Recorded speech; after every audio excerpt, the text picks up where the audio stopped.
ಎಲ್ರಿಗೂ ನಮಸ್ಕಾರ. ನಾನು ನಿಮ್ಮ ಬಾಲಾಜಿ ವೀರಸ್ವಾಮಿ. ನಾನಿವತ್ತು ಬಂದಿರೋ ವಿಚಾರ ಶಾಂತಿ ಕ್ರಾಂತಿ ರಿಲೀಸ್. ಮೊದಲನೇದಾಗಿ ನೀವೆಲ್ಲ ಶಾಂತಿ ಕ್ರಾಂತಿ ಸಿನಿಮಾಗಾಗಿರ್ಬೋದು, ನಮ್ಮ ಅಣ್ಣನಿಗಾಗಿರ್ಬೋದು, ನಮಗಾಗಿರ್ಬೋದು, ನೀವು ತೋರಿಸಿರೋ ಪ್ರೀತಿ ಅಪಾರವಾದದ್ದು. ಅದಕ್ಕೆ ನಾವು ಯಾವತ್ತೂ ಚಿರಋಣಿಯಾಗಿರ್ತೀವಿ. ನಿಮ್ಮ ಈ ಒಂದು ಪ್ರೀತಿ ಶುರುವಾಗಿದ್ದ ಒಂದು 2-3 ದಿನಕ್ಕೇ ನಾನು ನಮ್ಮ ಅಣ್ಣ ಶಾಂತಿ ಕ್ರಾಂತಿ ರಿಲೀಸ್ ಬಗ್ಗೆ ನಾವು ಮಾತಾಡಿದ್ವಿ. ಅವತ್ತಿಂದ ನಮ್ಮ ಪ್ರಯತ್ನ ಅವತ್ತಿಗೆ ಶುರುವಾಗಿದೆ. ಬಟ್ ಏನು ನಿಮಗೆ ಒಂದು ಸ್ಪಷ್ಟನೆ ಕೊಡೋದಕ್ಕೆ ನಾನು ಏನಕ್ಕೆ ಇವತ್ತು ಬಂದಿದ್ದೀನಿ ಅಂದರೆ, ಶಾಂತಿ ಕ್ರಾಂತಿ ನೆಗೆಟಿವ್ಸ್ ಮೆಲ್ಟ್ ಆಗೋಗಿದೆ. ಸೊ ಮೆಲ್ಟ್ ಆದಾಗ ಅದನ್ನು ನಾವು ಇವತ್ತಿನ ಒಂದು ಟೆಕ್ನಾಲಜಿಗೆ ತೊಗೊಂಬಂದು ಮಾಡೋದು ತುಂಬ ಕಷ್ಟ. ನಾವು ತುಂಬ ಬೇರೆ ಸೋರ್ಸ್ಗಳನ್ನೆಲ್ಲನೂ ಇನ್ನೂ ಹುಡುಕ್ತಾ ಇದ್ದೀವಿ.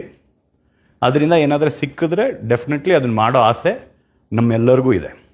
ಅದನ್ನು ನಿಮ್ಮ ಮುಂದೆ ತೊಗೊಂಬಂದು ಕೊಡಬೇಕು ಅನ್ನೋ ಆಸೆ ನಮಗಿದೆ.